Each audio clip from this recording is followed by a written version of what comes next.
Como saber se um fundo imobiliário vai quebrar? Já vou dizer para você que você não vai acordar, abrir o home broker e tá lá. Fundo imobiliário caindo 15%, 20%, 30%. Não, isso não vai acontecer. Fundo imobiliário, ele não quebra, aspas aqui para o quebrar, e você entenderá isso ao longo deste vídeo, do dia para noite. Mas os sinais vão se acumulando e é isso que eu quero que você aprenda no conteúdo de hoje. Eu sou Ricardo Figueiredo, professor na Finclass, especialista em fundos imobiliários, e hoje você vai descobrir de uma vez por todas como identificar um fundo imobiliário que vai mal das pernas. Separa o material, vem comigo que hoje é aula. Então já falei para você que não é uma situação que você vai encontrar aí do dia para noite, acordar, abrir o home broker e ver um fundo imobiliário caindo 20, 25%. Diferentemente das ações onde essas quedas por vezes acontecem, com fundo imobiliário não é assim que a banda toca. E as pessoas, muitas vezes, elas acham que estão seguras em fundos imobiliários, que estão ali pagando seu dividendo todos os meses, mas na verdade tem bomba relógio armada ali. Mas o problema não é uma queda, o problema é que os sinais estavam ali, visíveis, públicos, documentados, só que as pessoas simplesmente não sabiam porque estavam olhando para outras coisas. Dessa primeira parte do vídeo, eu quero que você entenda o que é um fundo quebrado de verdade. Um fundo imobiliário, quando ele tem o preço de sua cota ali caindo, não significa necessariamente que ele está quebrado, ainda que essa queda seja muito forte. Um fundo que está negociando abaixo do valor patrimonial também não significa que ele está quebrado. Quebrar no contexto de um FII tem um significado bem específico. É quando o fundo ele perde a capacidade de geração de renda de forma consistente, de forma sustentável, ao ponto dele ter que incorrer a soluções que levem inclusive ao fundo no limite ser extinto. Mas esse instinto não significa que quem investiu lá perdeu tudo, o dinheiro sumiu do dia para a noite. O fundo ele tem ativos que podem ser vendidos para equalizar aquela situação que não consegue ser resolvida por si só, e aí o que sobrou do dinheiro é distribuído para os cotistas e segue a vida. O processo que leva um FII a chegar neste ponto, ele ocorre em etapas, ele tem sinais. E já vou adiantar para vocês, tá? A maior parte da indústria de forma esmagadora é formada por fundos robustos, gestoras sérias, produtos bons, mas nada é imune, nada é perfeito. E quais são os sinais de um fundo imobiliário que está a perigo? Primeiro ponto é vacância crescente e vacância crônica. O que é a vacância? A vacância é uma das métricas mais básicas do mundo do fundo imobiliário de tijolo. É o percentual da área do fundo imobiliário que não está ocupada em relação ao todo do fundo. Fora isso, você tem a vacância financeira, que é mais ou menos o seguinte: ao invés de você trabalhar com a área, você trabalha com a capacidade de geração de renda. Aquela área que está vaga, qual é o potencial de renda que ela tem para gerar em relação a todo o potencial de renda que o fundo tem para gerar? Isso é importante porque às vezes a gente olha uma vacância física muito elevada, mas aquela área é a área menos capaz de gerar reais por metro quadrado que o fundo tem. Então a vacância financeira fica menor. E o inverso é verdadeiro. Às vezes você tem uma área que ela é mais forte na geração de renda, mas ela está vaga. Então a vacância financeira será maior do que a vacância física. Em linhas gerais, um fundo saudável, ele deve trabalhar com vacâncias mais baixas. A gente tem uma métrica de mercado que diz que quando a vacância orbita entre 10% e 15%, 12%, 15%, ela está numa zona de equilíbrio de forças entre proprietários e locatários. Esse tipo de vacância, nesse patamar, é um patamar que por vezes pode acontecer. A gente prefere sempre vacâncias em um dígito, abaixo de 10%. É um portfólio mais saudável em logística, em lajes corporativas. E em shopping center a gente ainda é mais crítico, mais duro. Vacâncias abaixo de 5% para a gente ter patamares mais saudáveis. Acima disso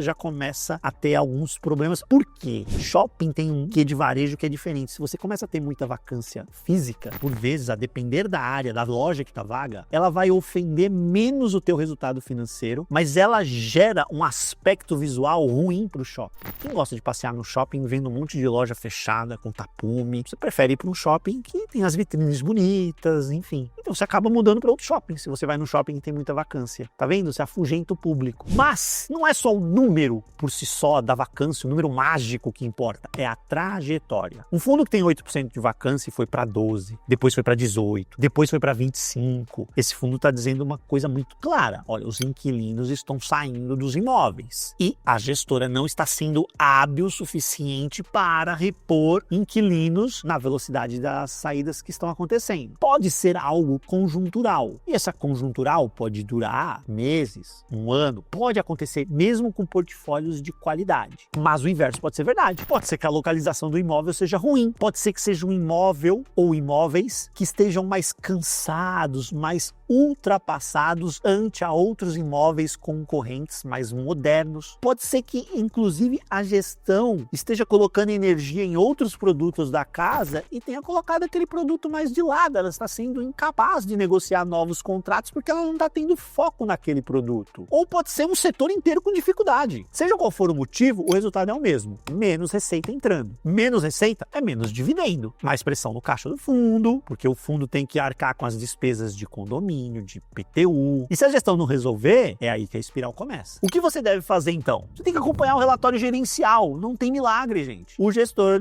libera todos os meses o relatório gerencial. Inclusive, isso é um termômetro. Se o fundo não tem relatório mensal, opa, cadê a transparência? Tem que ter. Mas todo fundo sério publica relatório. Se a vacância está aumentando mês após mês, por mais de 2 trimestres, 3 trimestres consecutivos, isso já acende um sinal de alerta, uma luz amarela. Se ultrapassar de 30% sem explicação, sem um plano claro de ação para reverter, é sinal vermelho. Acompanhar esse indicador de vacância é muito importante. O segundo ponto é o dividendo sendo pago com geração de caixa passado. Isso daqui é um sinal que muitas vezes é um sinal invisível e ele é devastador. O dividendo é uma coisa boa, é maravilhoso. O cotista olha o yield, tá lá pagando 10, 11, 12% ao ano, que lindo. O fundo é incrível, o dividendo é consistente, olha o histórico, nunca falhou. Mas aí você começa a mergulhar no relatório gerencial e aí você percebe que a receita de locação tá caindo ou ela sequer existe naquele mês. É uma receita inexistente. Por quê? Porque a vacância física e financeira estão na lua. Que distribuição é essa? Que caixa é esse que o fundo está distribuindo? De onde está saindo esse dividendo? A gestão ela pode estar usando um caixa acumulado de situações anteriores. Ela pode ter feito uma venda de imóvel com lucro, ela pode ter recebido uma rescisão de contrato de locação e uma multa severa, pesada. Isso é receita imobiliária. Ela tem a obrigação legal de distribuir isso sob a forma de dividendos. O que ela não pode distribuir como dividendo, isso é ilegal, é patrimônio. Então ela não pode pegar um patrimônio, por exemplo, ela captou recursos numa emissão, entrou dinheiro no caixa. Aí ela pegou esse dinheiro e distribuiu como dividendo. Isso ela não pode fazer, porque ela está devolvendo capital para o cotista. O nome disso é amortização. Isso inclusive tem repercussão tributária. Agora, se ela recebeu uma multa rescisória vultuosa e está distribuindo isso sob a forma de dividendo, na bola, normal. Só que esse dividendo, ele é perene, ele é consistente, ele é oriundo de uma receita imobiliária recorrente que está acontecendo agora? Não, ele pode estar distribuindo isso que caiu há 6 meses atrás, 5 meses atrás. Se a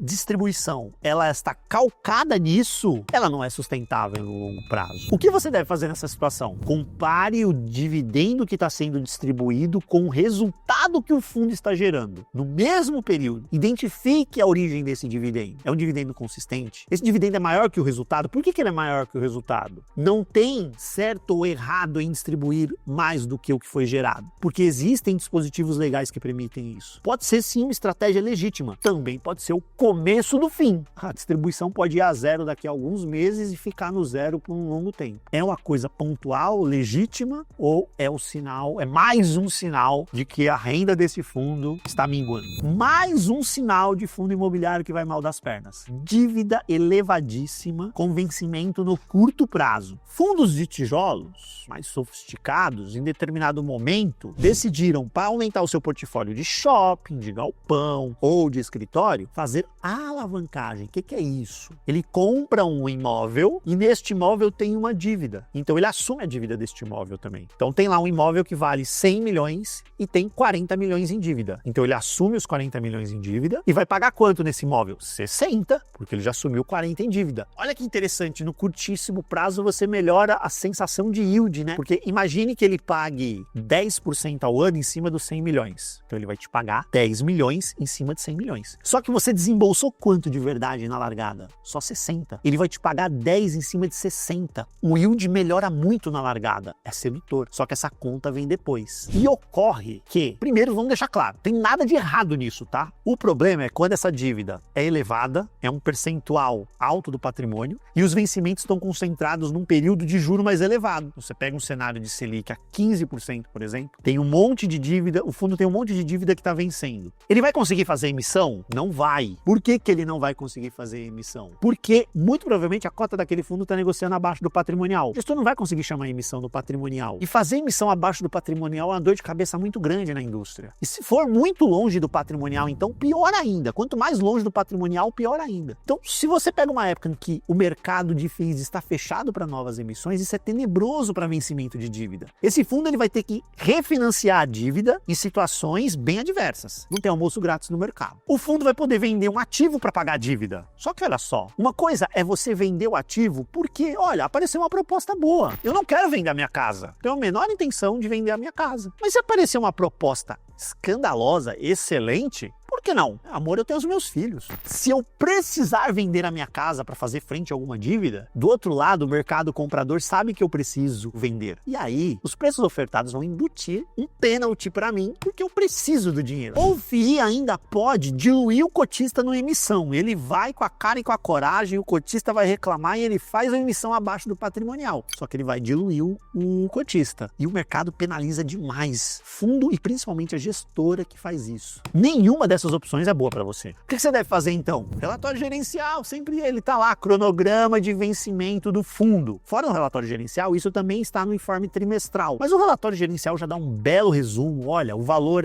do saldo devedor é esse, o vencimento é esse, o cronograma é esse. Aí você entende se tem uma pressão muito forte no caixa do fundo no curto prazo ou não. Mais um sinal do fundo imobiliário ali no trançapé, gestora sem um forte track record ou pior, né, com histórico problemático. O fundo imobiliário ele é composto de um tripé: bons ativos, bons créditos ligados a esses ativos e boa gestão. Por trás de todo FII tem uma equipe que está tomando decisões ali todos os dias. Compra ativo, vende ativo, renova contrato, não renova, faz emissão, aloca o recurso ou deixa em caixa, que está melhor deixar em caixa agora. As gestoras com histórico sólido, profissionais experientes, com alinhamento de interesse com os cotistas, skin the game, estas tendem a navegar melhor os momentos mais adversos, porque as crises elas virão. Não adianta a gente querer pintar quadro de passeio no bosque, não vai ser assim. Crises existiram e existirão. Gestoras novas, sem grande histórico, às vezes com poucos produtos, com algum conflito de interesse mais evidente, ou sócios que já estiveram envolvidos em problemas no passado, evite-se, não tem necessidade. Tem muito fundo que não tem esses requisitos para você alocar o seu recurso. O risco da gestão muitas vezes não aparece nas demonstrações financeiras do fundo, ele aparece nas decisões. Parece quando o fundo paga um dividendo alto, mesmo com vacância crescente. O que ele está fazendo? De onde saiu isso? Que estratégia foi essa? Eu subi o dividendo durante uma emissão para puxar preço de cota. Procure o real alinhamento de interesse do gestor com o cotista. Agora o sinal que, na minha opinião, é aquele que você precisa ficar mais atento. Os imóveis que o fundo imobiliário possui, eles são mal localizados ou precisam de grandes reformas para terem uma vida longa e próspera? Esse é o sinal mais lento, mas é o mais definitivo na derrocada de um fundo imobiliário. O mercado imobiliário, ele evolui ao longo do tempo. Os galpões logísticos modernos, por exemplo, eles têm especificações técnicas que não dá para o galpão antigo atender, e não tem como ele fazer. E o custo de uma reforma, inclusive, inviabiliza. É mais fácil construir um novo. Escritórios de alto padrão, modernos, não têm eficiência energética, não têm tecnologia que os prédios lá dos anos 80, por exemplo, possuíam. Shoppings precisam se reinventar na experiência, gastronomia, entretenimento, então você precisa de áreas em que você consiga colocar esse tipo de operação. Será que a edificação suporta isso? Um fundo que tem imóveis mais antigos, que não investe em retrofit, que é a reforma, que não moderniza o portfólio, ele vai perdendo competitividade ao longo do tempo. E o resultado aparece devagar. Inquilinos bons vão embora, aí você, quando consegue atrair um outro inquilino, a qualidade não é a mesma. mesma, o valor de locação vai caindo para você conseguir alugar alguma coisa e a conta minimamente fechar. Então você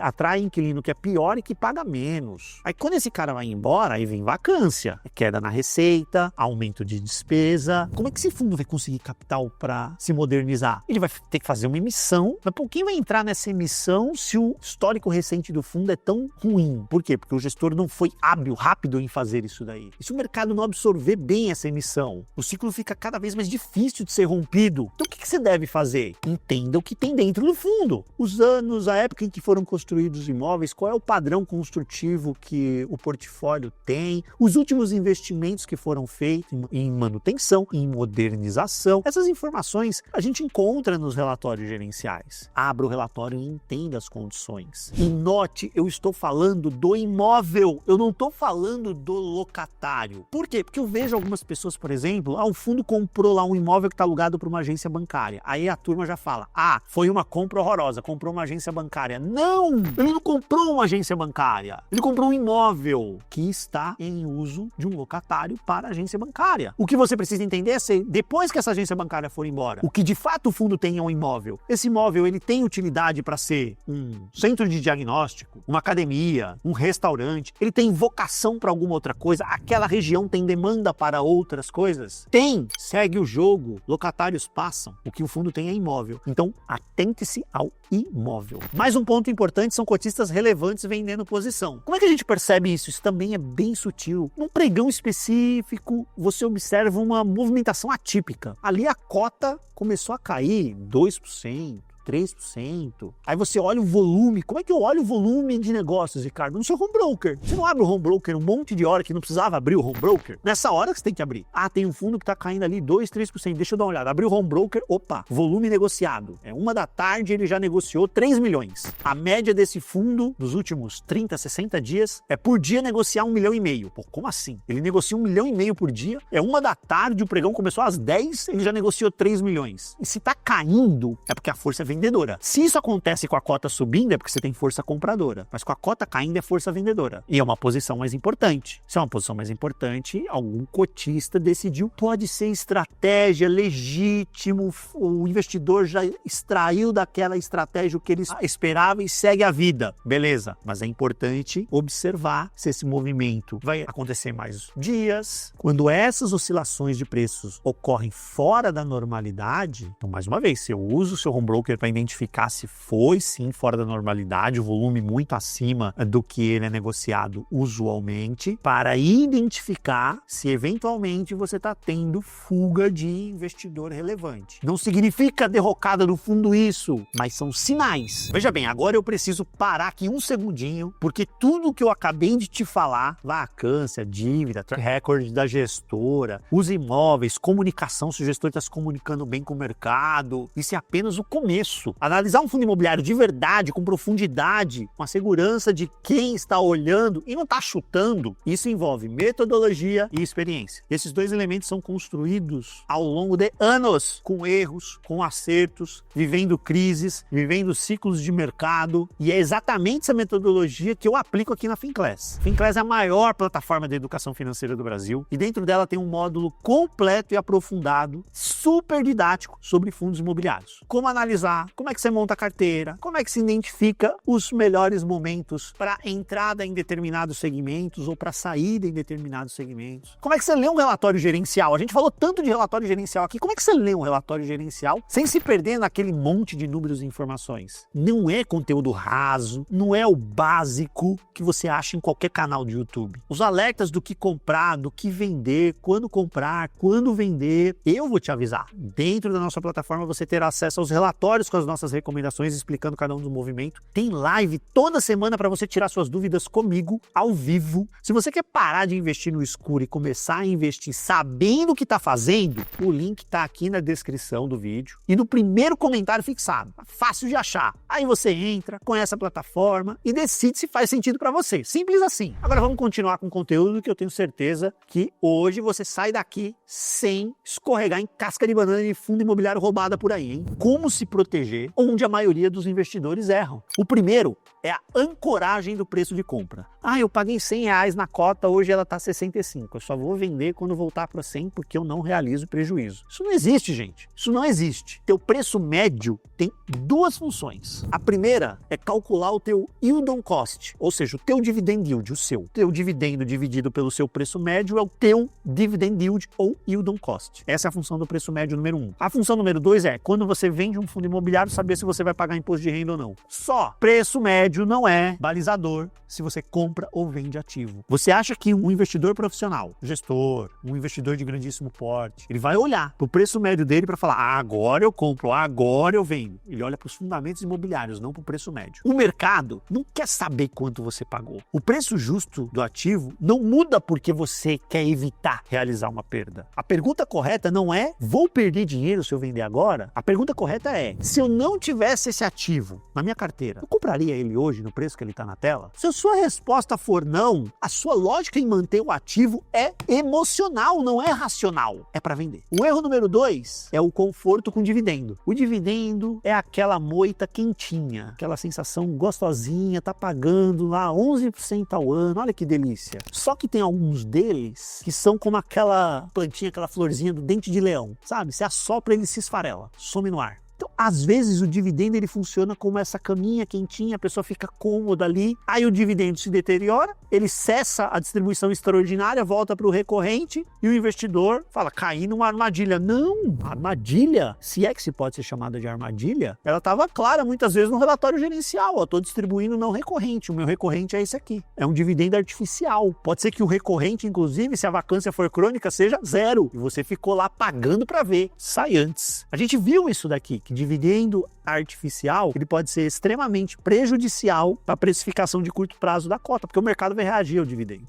Mais um erro super comum, você não tem um critério definido para entrar ou para sair de um fundo imobiliário. Ah, você comprou porque paga bem. Eu te falei aqui que a gente solta os relatórios das nossas recomendações. Uma das coisas que eu coloco nesse relatório, inclusive, é os gatilhos que eu espero que destravem valor nesse fundo imobiliário. A partir do momento que esses gatilhos se materializaram, eu no mínimo tenho que sentar para rever aqui se compensa ou não continuar com esse fundo. Ou se esses gatilhos não acontecem, por que não aconteceram? Compensa eu continuar com eles? Isso é importante, você tem estratégia de saída. Você não comprou para sempre, é amor de pai para filho, de mãe para filho. Você não vai ter amor por ativo. Toda vez que você acordar e encontrar um ativo na sua carteira de investimento é porque você decidiu naquele dia comprar aquele ativo. Você está decidido comprar esse ativo hoje, ele tem que estar na sua carteira de investimento. Ter a estratégia de saída é fundamental. E quando você define essa estratégia de saída, não é depois que você comprou, é antes. Você compra sabendo qual é a estratégia que você tem de saída. Pode ser que quando chegue nesse momento você revise e fale, não, compensa continuar. Ele destravou todos os gatilhos que eu imaginei, mas ainda tem suco nessa laranja. E não tem mais suco do que nesta laranja em outras, vou continuar nessa. Mas você precisa ter este plano de saída muito bem desenhado. Aí a decisão não vira emocional, você tem parâmetros definidos. Se você tem parâmetros definidos, a tua decisão ela é racional. Mais um ponto importante, concentração em poucos fundos. A gente tem que ter cuidado. Eu não gosto de pulverização. Tenho 30 fundos imobiliários. Desculpa, desnecessário. Você é um fundo de investimento? Você é um milionário em fundos imobiliários? Aí você eventualmente, talvez possa ter uns 30 fundos. Você é um investidor, pessoa física, como eu, que tem lá um pedacinho das suas economias em fundos imobiliários. Desculpa, você não precisa de 30 fundos imobiliários, porque você sequer tem capacidade para acompanhar decentemente os 30 fundos imobiliários. Você virou um colecionador de cota. Agora, você também não pode se satisfazer, achar que você vai construir um bom patrimônio de fundos imobiliários com 5 fundos imobiliários. Ou pior, às vezes a pessoa tem até uma quantidade boa, 12, 15 fundos, mas ela tem 50% em um fundo só. Ah, desculpa, essa sua diversificação é fake. Não dá. Se essa posição mais pesada começa a se deteriorar, o dano será severo. E aí vem pressão psicológica. Você pode, inclusive, se for uma perda de fundamento, falar, não vou vender porque é tão grande na posição e o dano financeiro é maior, que você fica ancorado lá no preço médio. A diversificação, ela visa maximizar retorno, minimizando o risco. Não é só maximizar retorno, é maximizar retorno, minimizando minimizando o risco. Mas o erro importante é ignorar a leitura do relatório gerencial. Não dá, né, gente? Você não decidiu fazer por conta própria? Então você tem que ler o relatório gerencial. Você tem que cuidar do seu patrimônio. Você cuida do seu patrimônio tendo as informações necessárias de como as coisas estão indo, onde você investe seu dinheiro. Então lá tem a vacância, resultado, contrato de locação, movimentações do portfólio, de locatários, os planos da gestora para resolver eventuais problemas que o fundo tem. A maioria dos investidores, infelizmente, ignora a leitura do relatório gerencial. Você tem duas saídas, gente. Ou você delega para alguém vai fazer essa leitura para você e você vai remunerar essa pessoa para isso, vai te passar as informações, ou você tem que sentar e ler. Por isso, lembra que eu falei, se você tiver 30 fundos, você vai ter tempo para ler 30 relatórios todos os meses? Dependendo do fundo, se é um fundo de maior qualidade, roda pouco portfólio, você pode ler a cada 2 meses, o que não dá é para ignorar. Sem informação, você não sabe se você está investindo decentemente, você está no máximo apostando. Como é que você se protege de verdade, então? A proteção para você não incorrer nesses erros é não concentrar em um único tipo de fundo. Então distribua sua carteira lá, fundos de logística, fundos de escritório, fundos de shopping center, fundo de papel ou de recebíveis imobiliários, fundos multi-estratégia, que a turma também chama de hedge fund. Essas classes, importante estar no portfólio. Eventualmente uma posição em FOF pode acontecer, mais tática. É importante ter essa diversificação setorial. Cada segmento reage de forma diferente. Uns largam na frente, outros demoram um pouquinho mais, não anda todo mundo de mãozinha dada. Por exemplo, a gente teve as questões envolvendo o trabalho remoto, afetou muito fortemente os fundos de laje. Aí você teve lá o boom do e-commerce, questionaram o shopping center, em compensação logística voou. Carteira bem montada, tá ali aproveitando o que está indo bem, não sofre tanto naqueles segmentos que estão apresentando alguma dificuldade momentaneamente. Quando a taxa Selic sobe, fundo de tijolo normalmente cai. E os fundos de papel, se bem construídos, tendem a se beneficiar. A diversificação inteligente não é só ter vários fundos, é ter fundos com comportamentos, por vezes, correlacionados. Você tem que definir um critério para acompanhamento mensal da sua carteira. Então, você vai reservar um tempo no seu mês para ler relatório gerencial, para entender se a sua alocação atual está em linha com a alocação que você deseja, o teu plano de investimento. Meu amigo, minha amiga, se você não tiver um plano de investimento, sua carteira é uma aposta. Você tem que ter um plano de investimento. Os ativos não são colocados lá ao esmo. Eles têm funções para trabalharem juntos. E ele precisa ser consistente. Então, cria um documento aí, um Word, um Excel, com as métricas que você vai acompanhar de cada fundo, vai atualizando, compara com os períodos anteriores para ver se está mudando alguma coisa mais drasticamente. Mande mensagem para o RI, o Relação com Investidores da gestora, quando tiver uma dúvida mais pesada. Mais um ponto importante para a proteção. Estabeleça limites de concentração. Uma carteira de FIIs que oscila ali alvo, tá? De 12 a 20 fundos, beleza. Ricardo, eu sou pequenininho, tô começando. Você pode começar com 3, 4, 5, não tem problema. Mas você mira, lembra o plano? Mira ter 12 a algo como 20. Nenhum fundo deve representar mais do que 15% da sua carteira. Não faz sentido. 15 é teto ali, tá? O negócio tem que ser espetacular, uma coisa momentânea. Mais do que isso, não faz tanto sentido na diversificação. E esses números são referências, não são regras absolutas. Mas ter o limite te protege do apego emocional, porque você tem o plano. Aí você segue o plano, você tira a emoção da história. E fuja dos fundos que não se comunicam bem. Se a gestora não publica relatório gerencial detalhado, se ela não realiza call ou webcast com os cotistas de tempos em tempos, não responde perguntas que você manda no canal de RI, desculpa, essa gestora não merece seu dinheiro. Tem gestora aí no mercado que faz tudo isso. Essas gestoras que fazem merecem o seu dinheiro, não essa. Você não precisa ficar bravo com a gestora. Ela decidiu atender mal. Se ela decidiu atender mal, ela não terá o seu dinheiro. E entenda ciclo de juro, isso é fundamental. Ciclo de juro e juro de longo prazo, que se comunica sim com o juro de curto prazo, que é a taxa Selic, mas entenda o juro de longo prazo. FII de tijolo sofre nesse momento mais de esticada de taxa Selic, porque o custo de oportunidade aumenta, o investidor corre lá para a renda fixa, aí as cotas caem, mas muitas vezes a reação vem, a Selic ainda está alta, e a reação vem, olha 2025, e FIX 21% de alta, e a Selic começou o ano subindo e ficou parada ali na máxima, juro longo caiu, então você tem que entender essa dinâmica de juro, fundo de papel se defende melhor no cenário de juro estressado, o que é CDI se beneficia desse juro mais alto, o que é IPCA, o juro subiu porque a inflação está alta, então ele acaba se beneficiando dessa inflação alta, entender do ciclo de juro para você poder se posicionar melhor entre um determinado segmento, um determinado tipo de fundo, não é fazer market time, é fazer leitura de ciclo, isso é diferente. Agora eu vou te mostrar um caso real de como um fundo problemático, dá sinais, mas as pessoas ignoram, porque elas ficam presas naqueles elementos que eu mostrei para vocês. Estou abrindo aqui a minha base da Economática, que é uma plataforma fechada, paga, e eu trouxe aqui algumas informações de um fundo chamado XPCM11. Então ele é um monoativo, fundo de escritório monoativo, numa localização secundária, Macaé, no Rio de Janeiro, e ele estava locado exclusivamente para a Petrobras. Então, além de monoativo, ele era monolocatário. Se eu volto aqui no histórico dele, você vai perceber 2018, 2019, note aqui, ó, PVP acima de 1, patrimônio crescendo aqui, ó, 190, 193, 194, ó, vamos pegar os anos anteriores aqui, ó.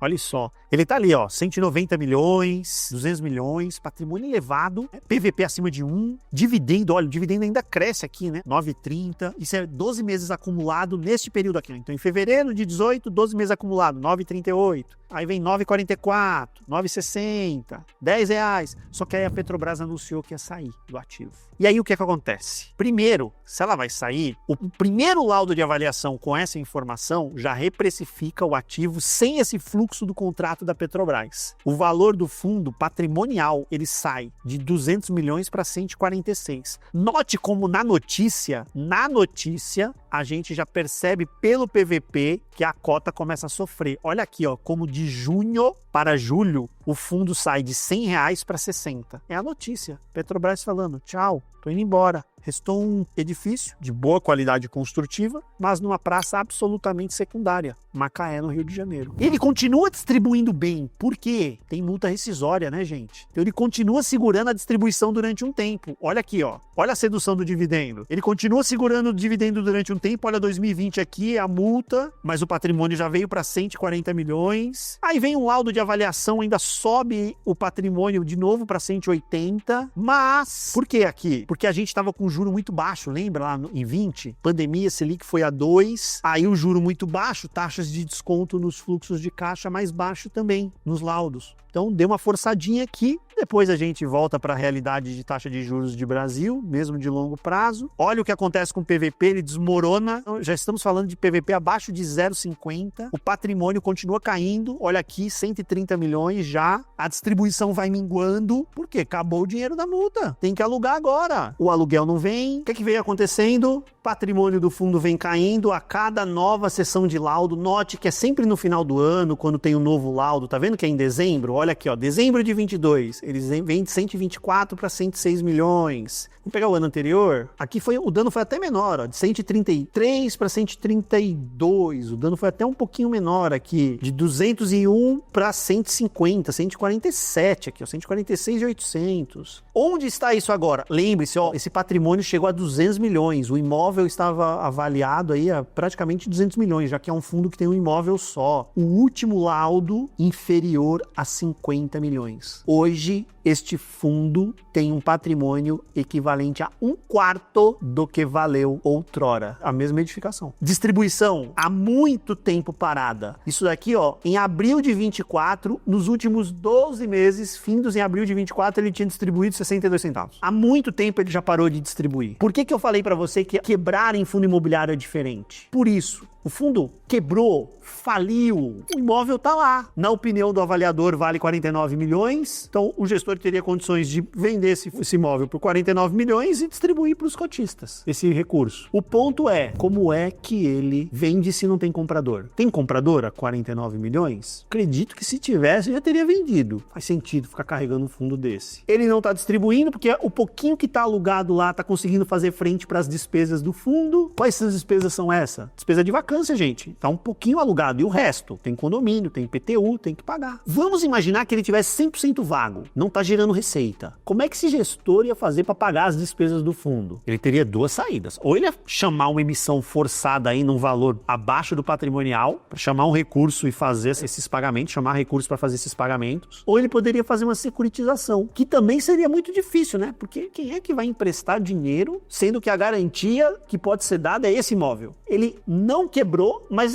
virou um zumbi no final do dia. Tem saída? Tem. Ele não está insolvente absolutamente. Vendeu o imóvel, liquida o fundo, entrega dinheiro para os cotistas e segue a vida. Só que quem está nesse fundo virou torcedor, virou passageiro da agonia. Os sinais foram dados. Localização secundária, um só locatário, risco absurdo de concentração, se ele for embora a casa cai. Os sinais estavam todos aqui. Checklist, fechou a carteirinha. Mas quem pagou para ver amargou grande prejuízo. E note, ele não chegou nesse ponto que ele está hoje, onde a cota está sendo negociada aqui a R$8, do dia para a noite. Veja como ela vem caindo. Ó. Ela sai lá dos R$90, R$80, aí vem caindo 70, 60, 50, 40, 20, 15, já está em R$8. Não tem milagre, gente. Tem que ser diligente na seleção de fundo imobiliário. Tem que prestar atenção e tem que focar em qualidade. Comentário se você tem aí na sua carteira algum fundo imobiliário que corre risco, que acendeu a luz amarela, em que nesse vídeo você encontrou algum ponto que, opa, Ricardo, vou olhar isso aqui com cuidado. Eu quero saber que fundo imobiliário é esse que na sua carteira chamou a atenção. Fundo imobiliário são, na minha opinião, um dos melhores veículos para construir renda passiva no Brasil. Não tem imposto para pessoa física no dividendo, tem uma boa liquidez. Se você montar uma carteira bacana, vai te dar uma diversificação imobiliária incrível, acessível para qualquer tamanho de carteira, mas como qualquer outro investimento, exigem diligência, cuidado, saber o que está fazendo. O investidor que analisa os fundos com método, que acompanha relatório, que entende os ciclos, que diversifica com inteligência, esse investidor dorme tranquilo. E mesmo em períodos de crise, porque eles acontecerão, ele dormirá tranquilo, porque ele sabe o que ele tem, ele sabe por que ele tem e ele sabe quando sair se precisar. O investidor que compra pelo yield, nunca mais olha o fundo, que confia cegamente na gestora, que ignora relatório, esse está exposto a todo tipo de risco que hoje eu te mostrei nesse vídeo. A escolha é sua. Se você quiser ir mais a fundo, e eu quero dizer muito mais a fundo nesse assunto, lembre-se do link da Finclass que está na descrição. Lá você vai encontrar o conteúdo completo sobre fundos imobiliários, com metodologia, casos práticos e tudo o que você precisa para investir com segurança e com inteligência. Um abraço, até a próxima. Tchau, tchau.